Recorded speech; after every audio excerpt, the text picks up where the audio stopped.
wonder why some villains stick in your mind while others fade away? Well, stick around for some tips of how to write a killer bad guy.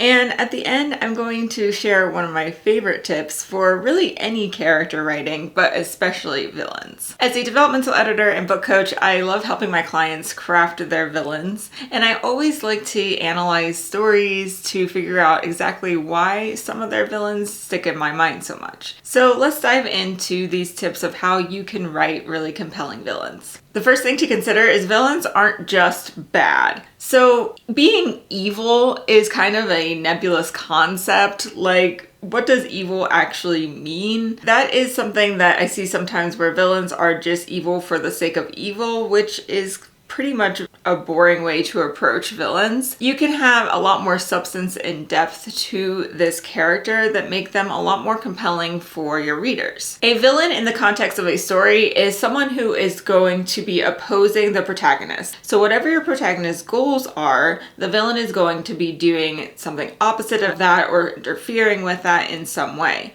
And that doesn't mean that what the villain is doing is necessarily, quote, evil. It could be that they're just approaching something a different way, or their goals are morally against what the protagonist believes in. So consider how your villain could be a little bit more well-rounded and counter some of the evil actions with some more well-rounded and positive traits as well. So like, what are some of the redeeming qualities of your villain? And let those show in addition to all of the bad stuff too. Number 2 is your villain needs to have a strong motivation. So what actually drives your villain's actions? What is behind their desire for whatever goal they're trying to achieve? This could be anything from revenge, curiosity, justice, fear, love. So you'll notice that some of these traits are actually not negatives. These traits could be things that are redeeming qualities, or things that if different actions were associated with those motivations, they'd actually be good things. So let's think about what is the core of the villain and what motivates them towards their goal, and why has it shifted in such a way that their actions are what we would consider bad or evil. Number 3 is your villain has to directly challenge the protagonist. So that means that both the hero and the villain needs to be on the page. The villain's presence has to be on the page directly so that the readers know that they are involved with the story and integrated with the plot in a way that directly opposes your protagonist. Now, the way your villain could challenge a protagonist could be either physically, emotionally, or mentally. It doesn't necessarily have to be a direct combat hero versus villain situation, but there needs to be something that threatens the protagonist and makes it so that your villain has a core purpose in the story. So how you actually achieve this is your villain has to make the protagonist make very difficult decisions. Something that tests their morals and makes them question things. It has to be some sort of back and forth interaction between the two so that your protagonist ends up having to make difficult choices. Number 4 is giving the villain a solid backstory. So this doesn't mean that you have to give your readers the backstory, but you as the writer should know their backstory. You should be able to understand what shaped them, because this will inform the actions that they're taking. Now, of course, you can give readers a glimpse into this backstory depending on how you want your villain to be portrayed, but there are aspects that you could pull from that would gain sympathy or pity of your villain from your readers. And so that's just something to consider if how you want your villain portrayed. While you're not using their backstory to justify their actions, you are using it to help explain or shape who they've become and why they're motivated to do what they're doing. So I wanted to take a brief pause from the steps to tell you a little bit about my favorite villain,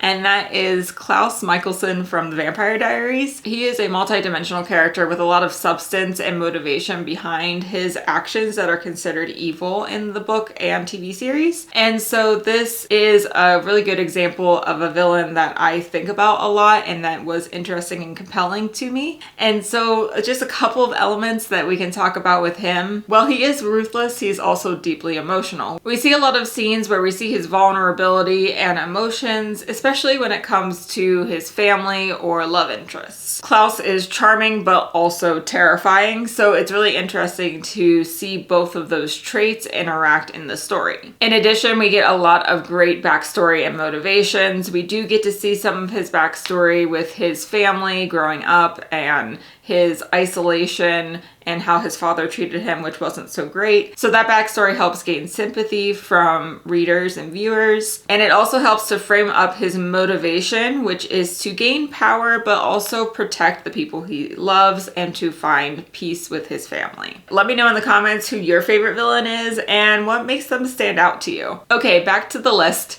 Now, number 5 is that they shouldn't be easy to beat. The villain is someone that has a lot of strengths that are going to be difficult for your protagonist to overcome. Perhaps it's intelligence, power, or a very specific skill that brings your villain to the forefront and makes them seem like it's possible for them to achieve their goal. The readers need to believe that the villain is close or able to achieve their goal, and that creates the tension that keeps them reading the book. And a bonus tip here is the first time that you actually show your villain on the page, make sure that you highlight one of their greatest strengths. That way you can show readers this is why they are powerful or intelligent or whatever their major strength is, and sets them up as a force that is an actual threat to the protagonist. Number 6 is to consider how they treat others. So think about their relationships with different people in their lives.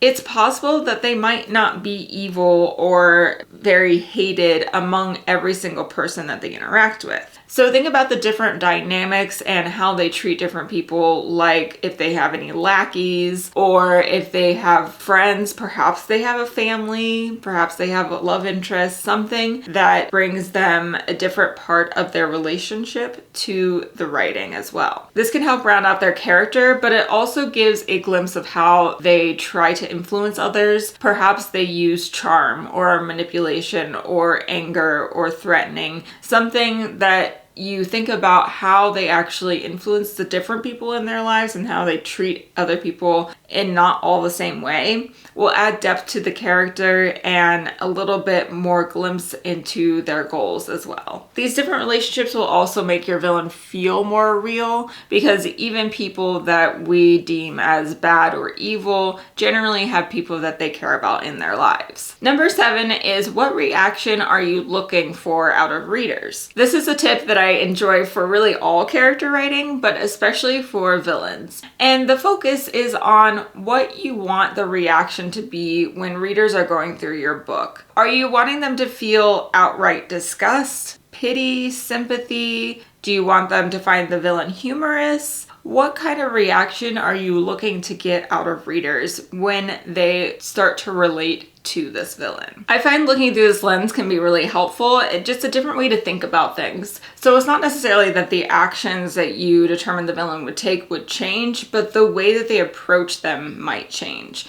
and how you write them might change based on dialogue or based on how they would approach different relationships. It's really centered around what kind of emotion do you want your readers feeling when they're thinking about this villain, and hopefully once they close the book and continue to think about that villain. If you want an additional resource of how you can go further with crafting your villain, I have a guide on writing your character's distinct voice, which can work for any of your characters in your story, but could be particularly helpful if you're trying to make your villain unique and stand out. So that will be linked in the description below if you are interested. Thank you and happy writing. Bye.